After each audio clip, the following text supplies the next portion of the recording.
Hi, it's Coach Charlotte, and this video is all about improving your self-esteem.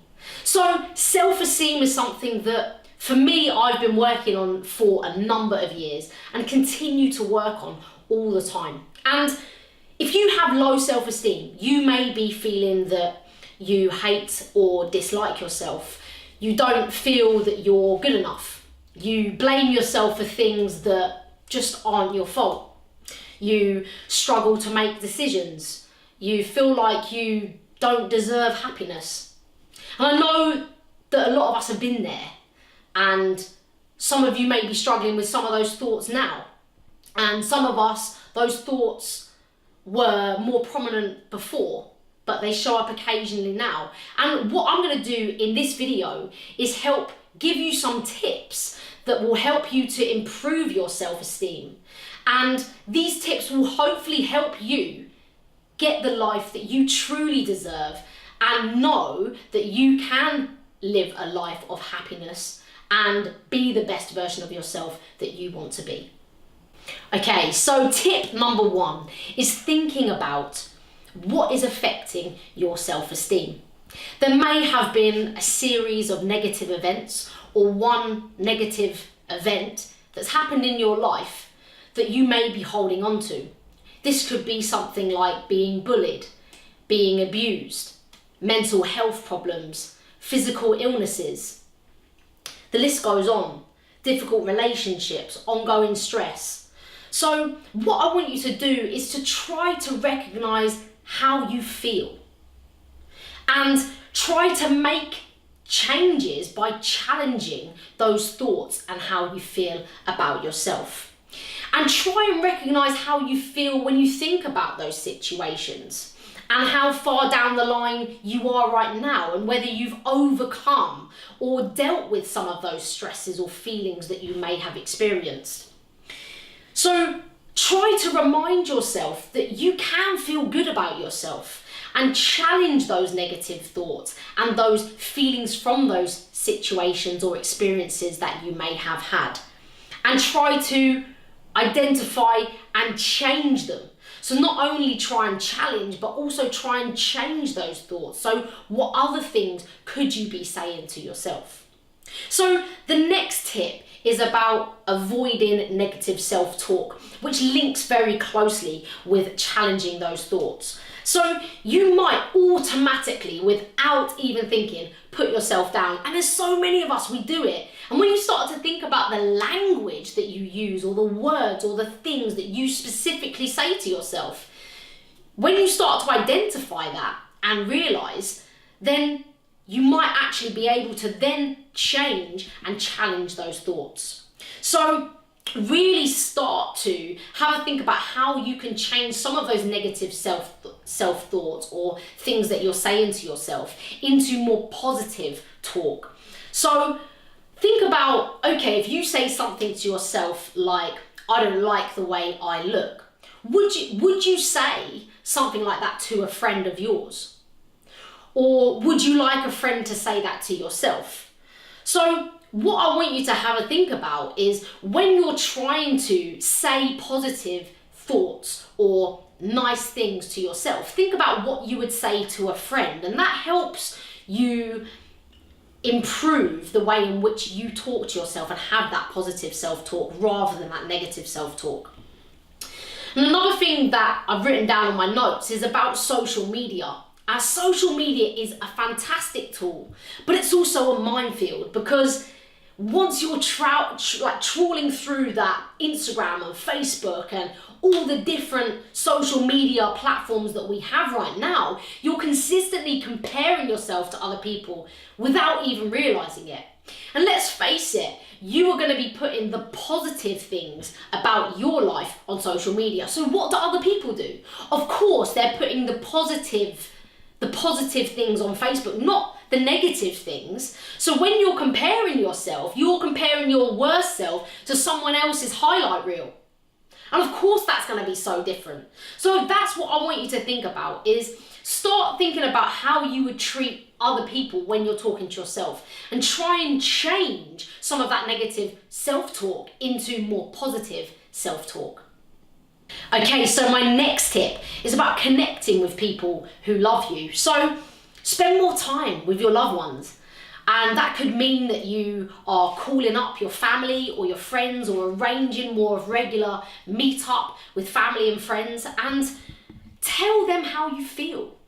If you value them in your life and you really truly love them, tell them. Because the more that you do that, the more other people will do that to you too. Something that I did recently was I went to a local card shop and bought a couple of different cards and just wrote some sentences to friends and told them about how much I value their friendship and sent it to them. And I felt fantastic for doing so. And when they received that, they all then got back in contact with me, and we had a massive catch up and we arranged meeting up. It was just fantastic. It just brought that positivity back into my life, but also helped someone else feel really great about themselves and know that they are valued. So maybe try that and see if that works for you. But my main message there is to connect with your loved ones and really truly tell them how you feel. My next tip is to learn to be assertive. So what you need to do when I'm saying being assertive is setting up those boundaries. So learn to say no. If you don't want to go out on a Saturday night because you feel so shattered from the week, it's okay. I know we all get that FOMO, which stands for fear of missing out, right? However, don't worry about it. You've got to learn to set those boundaries for yourself and really truly know what your body and what you need, and make sure that you stick to that and you don't push yourself too far. So those boundaries are super important, and learning to say no if you don't want to do something, that is okay. And as long as you state those reasons and set up those boundaries, stick to them and be proud of it. Another thing is to challenge yourself. So you guys have embraced this journey and you have taken on a challenge by working with me. So that is excellent, well done. So what I want you to think about is, think about the small wins. What things can you take consistent action with? What small wins can you have every single day? Because the more small wins that you have and the more small wins that you can consistently achieve, that is going to create massive change, which is going to help you get the life that you truly want. Okay, so my next tip is about focusing on the positives. So focusing on the positives of your life and the positives of you. So when I was talking about your evening routine, about writing down wins for the day, what I want you to do is celebrate your successes.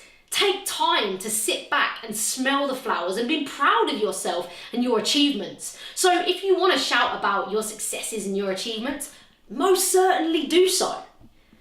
Another thing that took me a really, really long time to get is accepting compliments. Some people find it so hard to accept compliments, and I definitely did.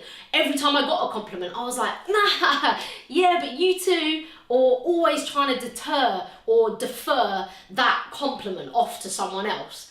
But actually, if someone gives you a compliment, receiving that compliment and saying thank you and truly meaning it is transformational. So really try to learn to accept compliments and just allow them to make you feel better.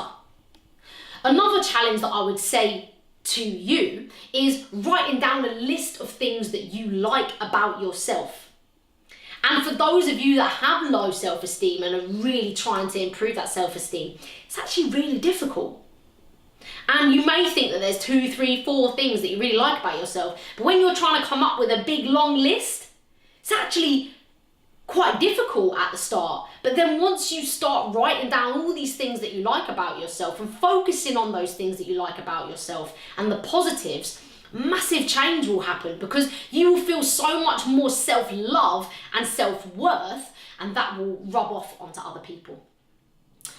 My next tip is taking care of you physically, making sure that you get enough sleep. I always talk about sleep, but it is so, so important. So making sure you're getting enough sleep, moving every single day, so getting yourself outside, going for a walk in your lunch break, getting more active by maybe tracking your steps on your fitness tracker, getting active, going down to the gym or doing something outside, playing with the kids.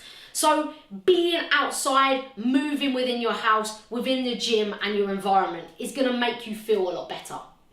Your nutrition. So thinking about what you are putting into your body, looking after your body, listening to what your body needs and what your body wants, and trying to fulfill those needs through your nutrition. And my final thing is about drugs and alcohol. So thinking about how much alcohol you are consuming in your week. And can you maybe think about changing or moving around the amount of alcohol that you are drinking each week or every month or whatever it is for you. So really thinking about those social situations and how much alcohol you are consuming. My final tip is to get support if it's too much. You guys have got a fantastic community in the Hump Fitness community. So all of you are part of the VIP supergroup. Use that group. So many people are going through their own journeys and have been through significant journeys, and we can help each other. And it's about coming together with like-minded people that are really going to help you achieve what you want to achieve, and you can celebrate your successes with them, and you can also put on your struggles and your difficulties, and I can guarantee that there is someone else that has experienced those struggles or difficulties too. Mindfulness. Maybe think about trying some mindfulness. As I've said to some of you before, the Headspace app is a fantastic app to get started. There's an amazing program on there called Take 10. And what that is just 10 minutes every single day. And it guides you into mindfulness and what it is. So that's a good app. But also the Calm app as well. I really like that. That's got a variety of different elements to it. It's got music. It's got bedtime stories, it's got mindfulness, it's got specific mindfulness triggers as well. So it could be that you want to improve stress or anxiety. It's got specific programs dedicated to improving those different areas. So check out those apps and see if they work for you. My final thing is, if you need any further support, there are other professionals out there that can definitely help you, and also charities. And a big charity that I would recommend for more information is the charity called Mind. And that is a fantastic charity that puts out a lot of information on their Facebook page, on their website, and also has a telephone service if you're struggling even further. So use those things that are out there to help you be the best version of yourself that you can be, and see if some of those tips help you improve your self-esteem.